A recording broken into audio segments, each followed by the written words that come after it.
Thanks for joining us. I'm Vince Vitrano. And I'm Bridget Shanahan. The visitation for Adam Bentdahl is tonight. The 31-year-old was one of the victims killed in the Menasha Park shooting on Sunday. The visitation starts at 4 at the Valley Funeral Home. His funeral is tomorrow. The funeral for the father and daughter who were both killed in that same shooting is planned for next week. Jonathan and Olivia Stoffel will be remembered together at the same ceremony next Wednesday and Thursday. An ice cream vendor died on Milwaukee's south side after getting hit by a car that had been involved in an accident with another vehicle. A 49-year-old man was on a pedal cart yesterday when he was hit and killed. We have not learned whether anyone will face charges. Governor Scott Walker is in Madison today before he flies off to Israel. He's set to leave tomorrow for a political visit with Prime Minister Benjamin Netanyahu. Since this is not part of his official duties as governor, the trip will not be paid for by taxpayers. Packers Hall of Famer Leroy Butler told some students about his struggles before the NFL and encouraged them to tune out the negativity. He spoke to a packed gym at St. Jude the Apostle in Wauwatosa. He told the kids he was in special ed, confined to a wheelchair until he was 8 years old, and was bullied every day. His mom and God inspired him to only focus on the positive. I went to my mom and asked her, I said, why do other kids be mean to other kids? And she said, you know what? God gave everybody this power. You have to keep it, and you don't give it to anybody. I think we've definitely heard the lesson several times, but coming from such an idol that we all look up to, I think it's more moving for us. Butler said he was glad to see some parents in the audience at the assembly. He says he shares the same lessons we talked about today with his own 5 children. Larry McCarron and a few of the Green Bay Packers are out in L.A. this weekend. Tonight, they'll be walking the red carpet for the premiere of Pitch Perfect 2. Some of the players like Clay Matthews, David Bakhtiari, TJ Lang, Don Barclay, and Josh Sitton play an a cappella singing group competing against the Bellas in Pitch Perfect 2.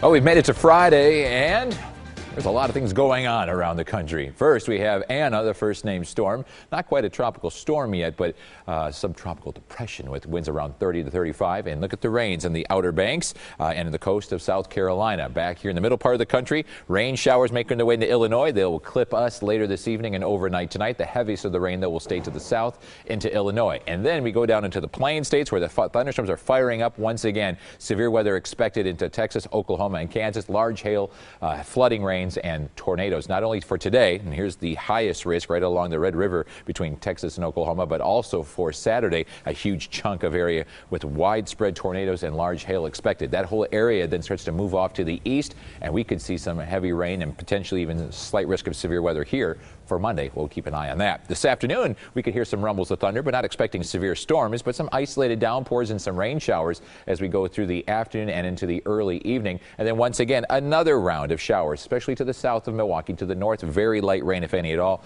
The most of that will stay right down toward the state line. The winds will shift overnight with that cold front making its way through. Northeast winds at 10 to 20 during the day on Saturday, and a few clouds as well. The rain will be out of here, it looks like, well before we get to sunrise, but we could still have a few lingering showers before 9 a.m. It'll be very, very slight. Clouds are winning the battle now after a mixture of sun and clouds throughout most of the morning. Port Washington with a southeast wind is at 61 degrees. It is 74 in Shorewood, 77 in Milwaukee, 81 in West Dallas, Greendale, and Wauwatosa. So there are some 80s on the map.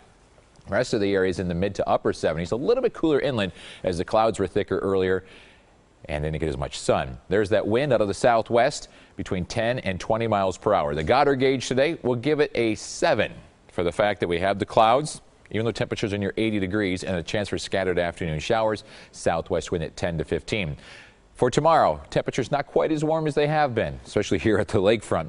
Upper 50s in Milwaukee, 55 in Racine, 61 Saukville. Then you go further inland, it does hit 70 Beaver Dam, Watertown, and Whitewater. So we will have some mild weather around the area, but for the most part, close to the water, that northeast wind is going to be brisk. Here's your 7-day forecast. 84 today, and then look for some afternoon showers, maybe a rumble of thunder throughout the late afternoon, early evening. Another round of rain showers overnight tonight. It'll be out of here well before 9 a.m. on Saturday.